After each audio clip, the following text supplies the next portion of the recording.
안녕하세요. 청라유머 피부과 홍은규입니다. 우리가 보통 여드름 치료라고 하면 대표적인 치료들이 있습니다. 피지 조절제라고 해서 피지를 말리는 약이 제일 유명하고요. 그 다음에 필링, 스케일링, 압출 이런 것들을 많이 생각을 합니다.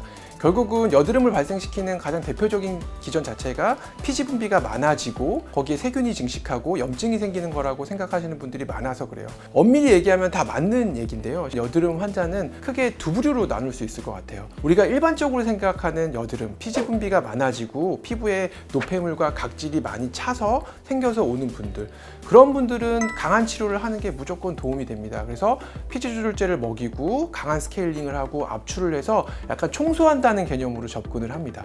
그래서 대부분의 병원의 여드름 치료 프로그램을 보면 대부분 그 프로그램을 많이 밀고 있어요. 그러다 보면 기존의 치료에 반응하지 않거나 기존의 치료에 나빠지거나 피로도가 느껴서 병원을 방문하시는 분들이 생깁니다. 대부분의 성인형 여드름은 피부 장벽에 손상을 갖고 있거나 호르몬 임밸런스를 갖고 있거나 피부에 염증이 쉽게 발생하거나 피지와 각질의 문제가 아니라 피부 장벽과 피부에 염증이 쉽게 발생하는 피부 타입을 갖고 있는 분들이 있어요. 이런 분들은 압출을 하면요, 피부에 쉽게 염증이 생깁니다. 치료를 하는데 계속 나빠진다고 얘기를 하는 경우가 많습니다. 제가 치료하는 여드름 환자의 한 40~50%에 해당하는 분들일 것 같아요. 그런 분들도 저희 병원에서 치료하면서 대부분 좋아지는데 지금부터 그 비기를 설명드리도록 하겠습니다.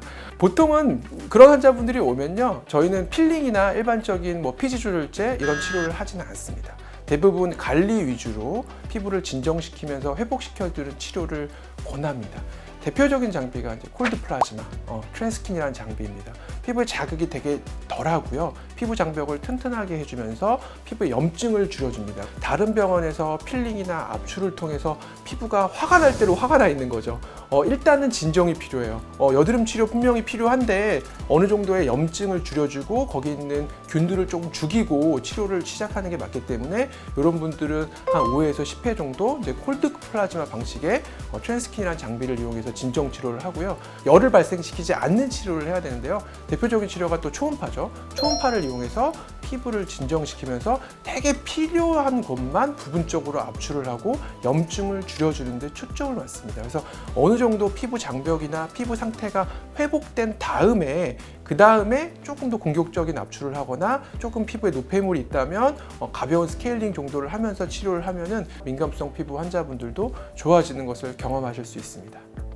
여드름 치료를 했을 때 건조하다고 느끼는 분들이 대부분 그런 고식적인 치료를 받는 분들이에요. 피지 조절제를 먹거나 강한 스케일링을 하거나 필링을 해서 우리 피부의 각질층을 제거하면 수분 손실이 많아질 수밖에 없거든요. 그리고 피지 자체도 우리 피부의 보습을 하는 되게 중요한 역할을 하기 때문에 기존 치료에도 그렇게 안 느끼는 분들은 그 치료가 맞는 거고요. 어떤 여드름 치료를 했을 때 내가 되게 건조함을 느끼거나 자극감을 느낀다 그러면 그 치료가 안 맞는 겁니다. 트랜스킨이라는 장비를 쓰거나 초음파 방식의 치료로 피부 장벽을 튼튼하게 해줘야 돼요. 그러면서 하나 추가할 수 있는 거는 트랜스킨이라는 장비는 약물 침투를 조금 도와주는 그런 기능이 있기 때문에 보습에 도움이 되는 앰플이나 다양한 스킨 부스터들이 있습니다. 그런 것들을 여드름 치료를 하면서 같이 침투시켜주는 거죠.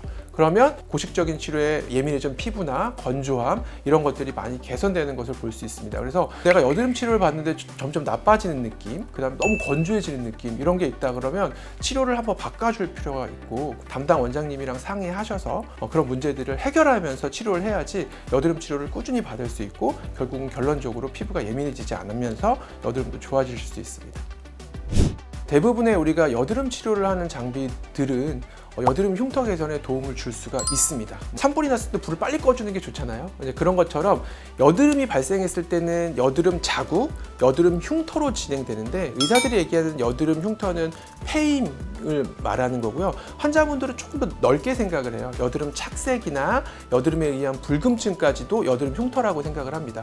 의사들도 처음에는 이게 별개다라고 생각을 했어요. 이 여드름 불금증이나 착색은 여드름 흉터가 아니다라고 생각을 했는데 최근에 발표된 논문에 따르면 이 여드름이 붉었던 자리를 쭉 지켜봤더니 결국은 그게 흉터로 진행이 되더라. 그리고 착색이 오래 지속됐던 자리에서 결국은 흉터가 발생하더라.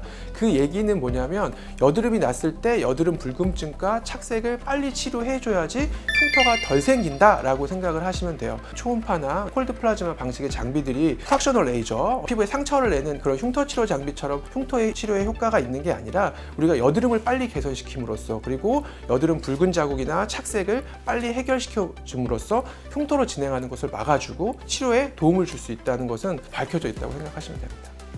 여드름 치료 참 어렵습니다. 기존에 여드름 치료 많이 받아보셔서 그것 때문에 실망하고 병원을 안 찾는 분들 되게 많고 한의원 같은 데 가시는 분들도 있는데요. 최근에는 다양한 치료 장비들이 나왔고 환자분들의 피부 상태에 따라서 최적화된 솔루션을 개발하려고 피부과 의사들이 많이 노력하고 있습니다. 민감성 여드름에 대한 치료법들이 되게 다양해졌기 때문에 기존의 치료에 효과를 못 보셨던 분들은 한번 병원을 방문하셔서 상담을 받으시고 피부 상태에 따라서 자기한테 맞는 최적의 치료 프로그램으로 다시 한번 치료를 시도해 보시면 좋은 결과 있으실 것 같습니다. 감사합니다.